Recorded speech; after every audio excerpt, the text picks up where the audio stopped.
بہت پرانے وقتوں کی بات ہے۔ ایک دور دراز شہر میں زید نامی ایک نوجوان رہتا تھا۔ زید بہت ذہین اور محنتی تھا، لیکن اس کی ایک عادت اسے دوسرے طالب علموں سے ممتاز نہیں ہونے دیتی تھی، اور وہ تھی اس کی بے صبری اور بڑوں کے سامنے اپنی بات کو مقدم رکھنے کی عادت۔ وہ سمجھتا تھا کہ علم صرف کتابیں پڑھنے اور معلومات جمع کرنے کا نام ہے، جبکہ وہ اس بات سے ناواقف تھا کہ علم کا اصل جوہر ادب ہے۔ زید کے والد نے جب دیکھا کہ ان کا بیٹا علم تو حاصل کر رہا ہے مگر اس کے اخلاق میں وہ شائستگی نہیں جو ایک باادب انسان میں ہونی چاہیے، تو انہوں نے فیصلہ کیا کہ زید کو شہر کے سب سے بڑے عالم اور صوفی شیخ عثمان کی خدمت میں بھیجا جائے۔ شیخ عثمان اپنی دانائی اور حسن سلوک کی وجہ سے پورے ملک میں مشہور تھے۔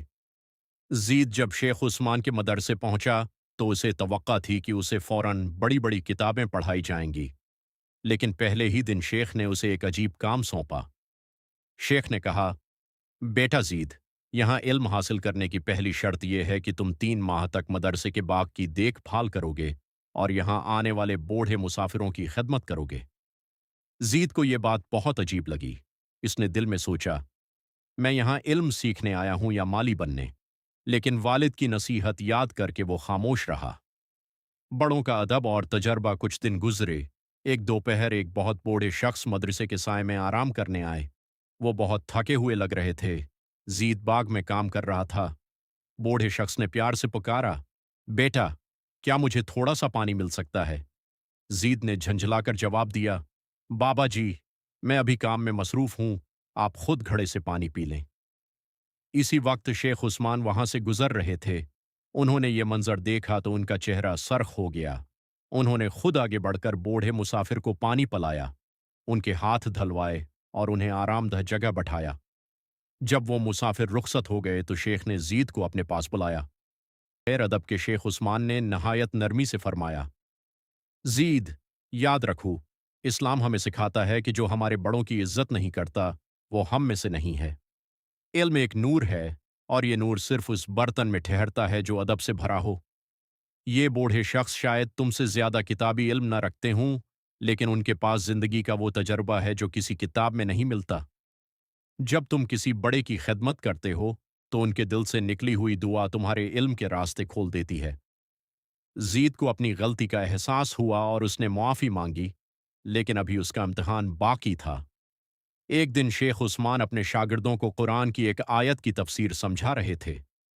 زید نے درمیان میں ہی شیخ کی بات کاٹ دی اور کہا، استاد محترم، میں نے ایک دوسری کتاب میں اس کا مطلب کچھ اور پڑھا ہے، میرے خیال میں آپ کی بات درست نہیں۔ پورا کمرہ خاموش ہو گیا۔ استاد کی بات کو اس طرح کاٹنا سخت بے ادبی تھی۔ شیخ عثمان مسکرائے اور خاموشی سے اپنی جگہ سے اٹھ گئے۔ انہوں نے زید کو ایک خالی پیالہ دیا اور کہا، اس پیالے کو باہر پڑے ہوئے مٹی کے ڈھیر سے بھرو۔ زید نے ویسا ہی کیا۔